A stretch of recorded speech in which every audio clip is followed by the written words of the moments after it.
Welcome to Authentic Living with Roxanne, a place where we have conscious conversations about things that really matter in our lives. And now, here's your host, Roxanne Derhodge.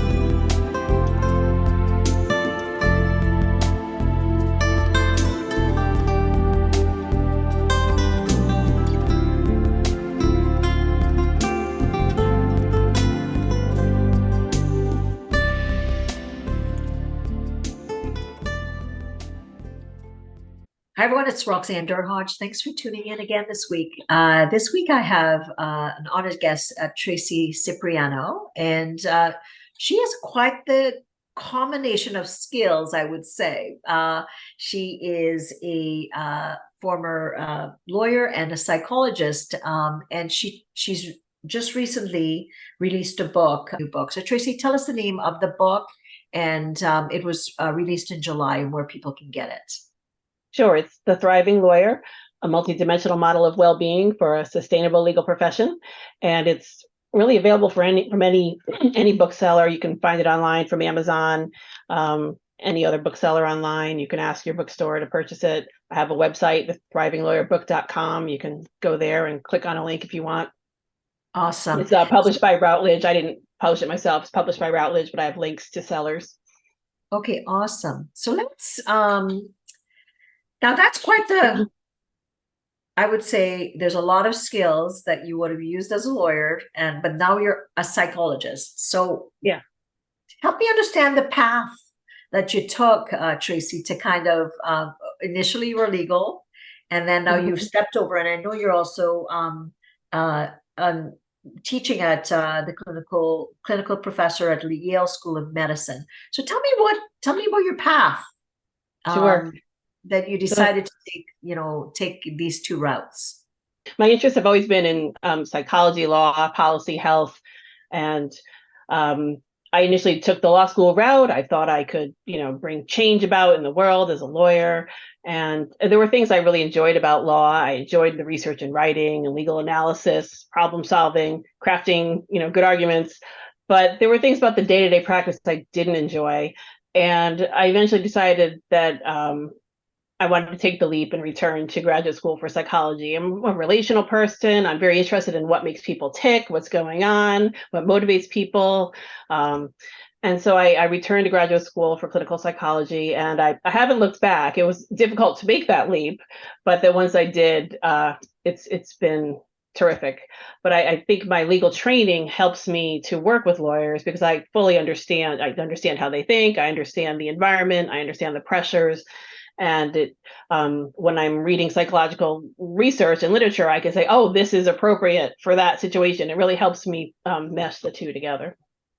So let's talk a little bit about mindset. And in your book, we'll talk a lot about, lawyering. I often say that one of my best friends, he's, been in law, and just knowing the backside of what his life is like he's up before us oftentimes when we go on vacation. This is and I'll say to him, how long have you been up? So he's like up before we get up and until the families get up. And then oftentimes when kind of people are winding down, he's working again. So, and I've been around them for 25 years. So I've seen that. And obviously in my professional career, I was able to work with lawyers in Ontario, developing the Ontario assistance program through a behavioral health consulting company that I work with. There's a lot of pressures in the legal field. And tell me a little bit about, kind of your interface when you were a lawyer, but what are some of the things in the new book that you're focusing on with some of the needs of lawyers? Well, there are a lot of things, just in terms of being able to starting with being attuned to what's going on with you. How's that? You're not taught in law school to focus on what your internal experience is. It's very externally focused. And that can get lawyers into trouble because they don't understand that perhaps they're experiencing a mental health issue or even a physical health issue. They're just not attuned to what's going on with them. So beginning to think about, what's going on with you.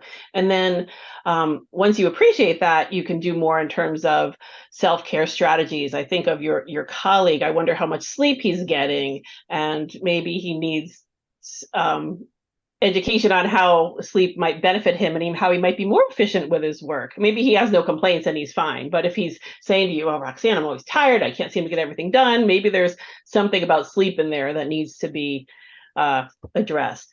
And then there are the workplace pressures, which include those long hours, the never-ending assignments, billable hour requirements, workplace culture and expectations. Sounds like your friend is a partner, but as a new associate, what are the expectations? There may be policies, but then there's the unwritten policies and expectations that everyone knows what they are, even though they're unspoken. And how do those affect associates? How do people treat each other? If there is an unhealthy behavior going on in the way people are interacting, does anyone step up in leadership and address that? I mean, there are a lot of pressures in that way. Then there's work-family balance. There's the issue of social support. I wrote an article for Law 360 a few weeks ago about lawyer loneliness. I mean, many lawyers feel lonely, but it's between the pressures of the profession and the tendency to not want to appear vulnerable, and the long hours, and a whole combination of factors. It's hard to connect with people when you eventually do have downtime at the end of the day, or if you try to take a vacation and things like that. Then there are financial pressures that aren't necessarily they could be work related. I mean, with the pandemic has created all kinds of pressures for people. But just simply, if there's someone with law school loans, I mean, a lot of people go to law school now and incur a lot of debt, and now they're practicing and they say, well, how does this salary going to pay these loans? And so this financial stress just adds another layer of stress to everything they're experiencing in the profession. You need to have a sense of meaning in your life. I'm giving you a whole laundry list here, but we all need to have a reason to get up in the morning, have a sense of meaning and purpose, and why am I, what's getting me through each day? It could be your work, it could be being a part of a team, it could be something external to work, it could be your family, your spirituality.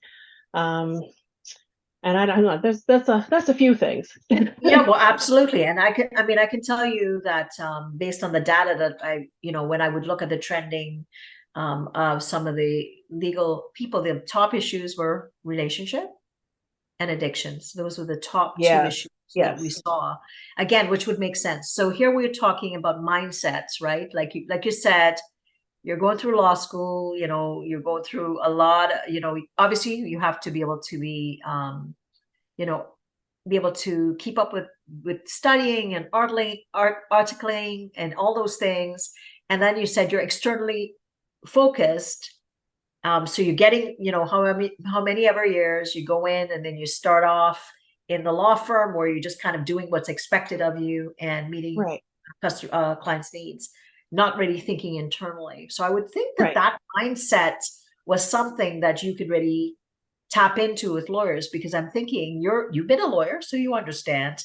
And now you're a psychologist that's really kind of, it's, one's from the outside in and the other one's from the inside out. So kind of having them look at that frame to understand, well, where do you want to be? Does that become a difficult space? A lawyer that wants to keep a practice or be part of partner track, but also, step into the concept of work-life balance. Right. How difficult is it to kind of meet those, those mindsets together or blend them?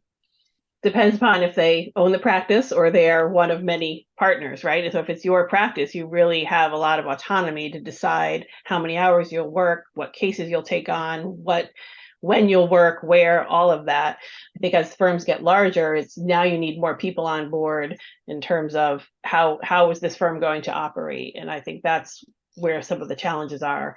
In terms of that mindset, you're right. I think one of the things that helps me in talking with lawyers is I do get it, and I can speak to them in a language that helps them understand that I understand their experience, but there still is another way. You can actually think about other options, and there's no one size fits all to any firm, as you know. it's really talking to an individual and seeing what their needs are and building from there, or talking to, if it's a larger firm, talking to the group and what are your goals? Why are we even talking? So what are the pain points? Why are we talking? Okay. And what are some options that we can do to deal with this? Of course, and absolutely. If it's a small firm versus a firm, say on Bay Street in Toronto here, it's a different kind of, what kind of firm is it? So in your book, tell us kind of what kind of things, if in the legal profession, can people expect from the book?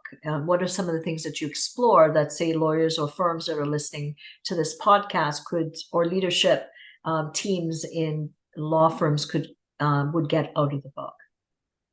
The book starts out with explaining, why we should even care. Why do we even care about wellness or managing stress or healthy work environments? Why do we care about this? And so it makes the case for that. It talks about how to start to focus on it as an individual internally on what's going on. It addresses self-care and well-being strategies and barriers to them, such as stigma or time.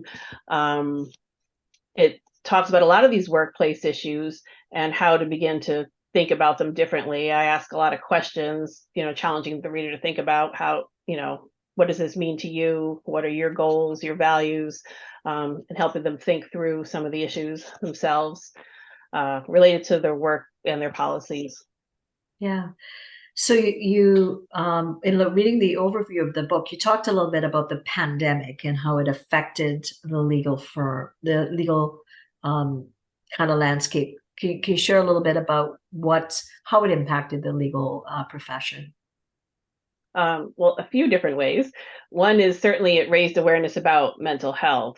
And I'd say like just before the pandemic, law firms, at least here in the US, there were more, well-being officer type positions being hired. We were seeing more and more wellness committees. Firms were bringing in speakers. But when the pandemic hit, there were just so many pressures. Either in law firms, they might have been beyond busy and couldn't manage all the work, like M&A work. And then smaller firm practitioners were struggling because they didn't have enough work. Courts were closed. People were dealing with remote technology, childcare shortages. So all of a sudden they're working from home in a small apartment and their kids, 2-year-olds running around. And so there were a lot of pressures that compounded what was already a stressful profession. And law firms just had to take note that, lawyers were burning out. And so it certainly raised awareness, and I'm hoping that will continue. The one thing that I was cognizant about is when we would do trending up reports is that oftentimes the stigma in the legal field was that, and you tell me if this makes sense. And I remember it would be like, well, yeah, we know we have some concerns, but it's really not that bad. That was something that we would see. It would be like, yeah, we understand, but lawyers are very smart people, and Right. they can figure it out. So I just wonder if you could chat a little bit. And I would often say, yeah, they're smart people, but if they're smart people that aren't able to recognize that before they get insomnia, or before they're maybe having the extra scotch or two, or before they're, maybe, burning the candle at the next end where they're taking that extra call, they're often no longer at short-term stress. Then they kind of getting to the point where it's cumulative stress. And Right. then, they're taking something, get up, something to go down, but they're Yes. maybe having more conflict at home, and they're not seeing their teenagers who really need them. There's a lot of things that start to happen, Right. so it's a difficult space in that the backdrop of the legal kind of community was, oh, it's not that bad. Yes, I think there's a tendency to minimize, right, what you're experiencing, and perhaps again not tuning in. And you're right. You need to address a problem early on. It might be a minor issue, but if you address it early on, then it doesn't become a bigger issue. The issue of substance use, that is a big problem in the legal profession. It's an easy way to go out and unwind, right? You're too busy to plan anything, so people just go out to happy hour or go out to probably far beyond happy hour by the time they get out. and have a drink, and it's a way to unwind. It's an easy way to unwind. The problem is it can become a habit, and suddenly, one drink isn't enough. And like you said, you're drinking to go to sleep, and now your body processes it, and now you wake up earlier, you don't sleep well, and now you're tired the next day, and so you have to take something else or drink a lot of caffeine to have the energy to focus that day. I feel like you mentioned a lot of different issues, so I went off target on the substance, but substance is an issue. But the legal community hasn't thought about it as one. They see substance use as separate from mental health, even though many people self-medicate with it, and then it can become problematic. So they see it as completely separate. So they see it as something that's not related to mental health. They see it as just something that people overuse to maybe cope, but not Right. that like a comorbidity between mental health and substance use. I would say misuse. And we know addiction can be a smaller subset, but obviously I would say through the pandemic, regardless, whoever you were, Right. I know in Canada, I'm sure in the US as well, substance misuse was rampant, just Right. for people to cope. But, when we think about in the profession today, Traci, is it that people are starting to sit and look at it more from the space that, I'll say as a psychotherapist that, mental health is on a continuum. At any given point, any of us can be really mentally well, and all of a sudden we get misaligned, and then we can kind of get to the point where we're, it could be situational depression or more, I'm getting more anxious, and then all of a sudden I'm needing to take maybe a little anti-anxiety, or maybe, my doctor's starting to say, maybe you should try a short-term antidepressant or something like that. So it's all on a continuum. Would you say that the profession is starting to look at it more like that, or where's the education level in the field now around mental well-being? I think it varies. I mean, certainly even with substance use, I think there's a greater awareness that it is tied to mental health now than as opposed to 20 years ago when I was talking about it. The continuum, yes. I think the thing is, I think a lot of people who are involved in the lawyer well-being community and lawyer assistance programs, they get it. But then it's kind of preaching to the choir. It's the people outside of that community that still need that education to understand that there is this continuum, and that people, your physical health, your mental health, they fluctuate. It doesn't mean that you have, an illness. It's just there are fluctuations based on things going on in your life. And I think of the stigma, right? Yes. When we think of high functioning, I'm going to use the term, AA or AAA personality. Sometimes they're drawn to professions like law, let's say. Sure. And in societal norms, I don't know if you would agree with this, what are they doing? They're hyper functioning, right? They are not showing the cracks oftentimes when it's later stage, right? So then they're really, really in trouble. So high functioning, yeah, they're high functioning, and they're like keeping it going. And sometimes you wonder, how do these individuals keep it going until there's a complete breakdown? Right. As a psychologist, when you look, what do you think would be a solution for something like that? You're saying that there's a lot more wellness committees or wellness personnel at firms now. Do you think that's helping, or do you think there's some other things that they should be considering about implementing in the different firms? Well, I mean, some firms even have mental health professionals embedded within them or consulting to the firm. But I think the bigger issue is helping people to recognize when they need one and feeling okay in doing it. And that's the biggest hurdle. That's the biggest hurdle. Yeah, of course. And I go back to that concept of the mindset that you're talking about, right? External versus internal. Yeah. And really, at the end of the day, we're all people. We have, and they happen to do their profession, and they're very good at it, which is, we need, you need people in legislature or, policy and government. And if you need a good lawyer for a criminal, you want that person to be on. So there's that pressure that we need good people to be able to kind of deal with those concerns. But the counter end is then, like you talked about a little bit about vulnerability. how is it then that person that is always supposed to have the answers, how do they then become vulnerable to be able to say, go see a coach or a psychotherapist? That's very difficult for someone who's used to always being in control and keeps people at a distance and doesn't let anyone in to understand what's really going on inside of them, to share with you as a coach, or me as a coach, or as a psychotherapist. Yeah, that's very difficult to do. Well, But I give you an example. When we started the program, this is, and we're talking quite a while back, goodness, probably 2002. And so I was the head of the program. I was running it as the executive. So now we were going from it being an external to being morphed into our behavioral health integration with the Law Society. So here now we're trying to, it's seamless. So we answer the phone. They feel like it's a part of their internal referral arm. The biggest concern, obviously, was we're talking about complete confidentiality, right? In psychological services. But guess what? The lawyers were always worried about. Oh, yeah. They were worried about, if I tell you something that was going to impact my practice. So we had to really parse out kind of the triage that we did with them so that they would be aware of that, or else they wouldn't even proceed. Right. So which was like, that was the first hurdle we went through. And then ultimately, I remember once, this is it was very telling to the program itself and what we're talking about. So I had someone find me, because they, through the entire system, they wanted to know who the executive was taking care of the account. And the first question they asked me was, what was my background?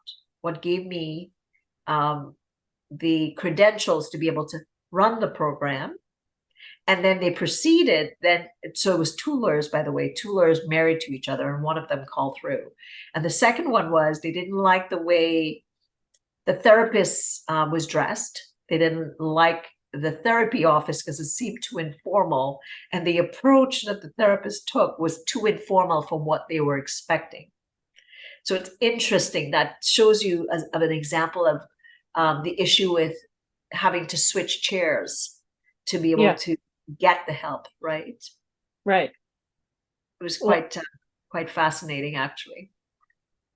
And that ties into ideas of competence, probably. You have to, how do you present? You're formal, you're dressed formally, and that means that you're competent and you know your stuff. So the therapist who's dressed casually and has their dog running around in the office, or I don't know, I don't have a dog running around when I was doing psychotherapy, but the idea, they equate that with competence, which is not true. It's just a different way of operating.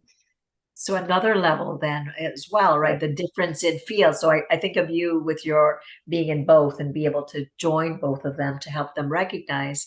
So with this particular conversation, I had said to the lawyer that was calling, I said, so like, what is the person supposed to look like? I kind of challenged without pushing too hard. And they said, well, I just think they would have been a bit more formally dressed. Okay. And a suit. And then what was the office supposed to look? Well, I just don't know, but it didn't look the way I thought it should look. And we just chatted, just kind of, talking a little bit about, being able to be, it's hard to see a psychologist. It's difficult to enter, and, when there's concerns. I said, so, just like when you have your practice, and let's say you're a criminal lawyer, someone comes to you and they really allow you to use your expertise. I said, that's the space you need to enter the clinical office in. And then he or she, I think it was a man, the man said, oh, I get that. Not that he was going to go along with it, but so I think I can understand how tough it is at times, right? Because when you're the one that has the answers, generally in a profession, and when that becomes a big part of the person's identity, it becomes difficult then to kind of go to someone, even though they're struggling.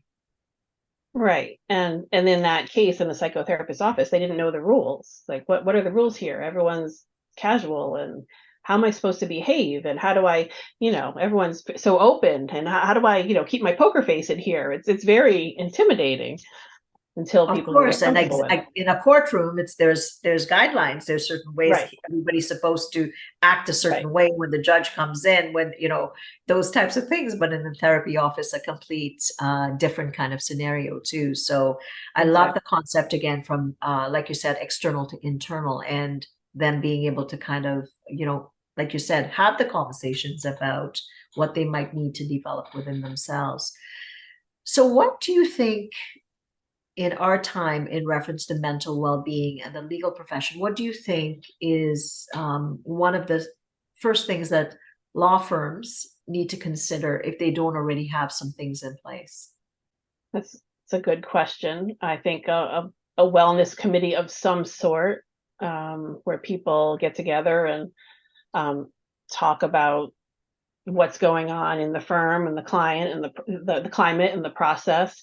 I think that committee should involve leaders as well as associates, because sometimes leaders have one idea of how things are going and associates have a completely different idea of how things are going, and get a sense of what's working and what maybe people would like to see change, and then think about what's realistic. What do people need? Do they need a little more autonomy? Do they need some flexibility? Do they need downtime so that they can feel rejuvenated the next day when they come in? And talking about those issues of client emergencies. You really need to answer a client at all hours. How are we defining a client emergency? There are a whole host of issues, as you know, that need to be addressed. But I think just getting people talking about them is a starting point, figuring out where are the biggest problems in our firm and where should we go from here? Absolutely. So with your book, where you were saying that people can get it pretty much anywhere, Amazon, Barnes and Nobles, different things. If people are wanting to reach out, whether it's management teams for law firms, if people are wanting to connect with you to chat a little bit further, where could they get a hold of you? A few different places. You can always find me on LinkedIn. It's probably the easiest thing for people. My book website is thethrivinglawyerbook.com. And then I have a website. It's my name, Traci Cipriano, jdphd.com. Awesome. And, well, Traci, thanks so much for your time. So what am I taking away? I think it's, at the end of the day, sometimes professions get, people, they spend so much time in their professions that becomes that I am a lawyer, I am a doctor, I'm a psychologist. And if you really haven't spent time developing that internal space, entering any profession, at times we do that learning when we're already in the profession. So with the legal profession, obviously, you kind of think like Traci said, it's external, being in control and doing a great job. We need them to keep doing that. But how do we do that based on the different types of environments that you are in the legal sphere? And how is it that you try to understand what are the needs of your environment, and listening to say, people are your commodity. They need to stay mentally well.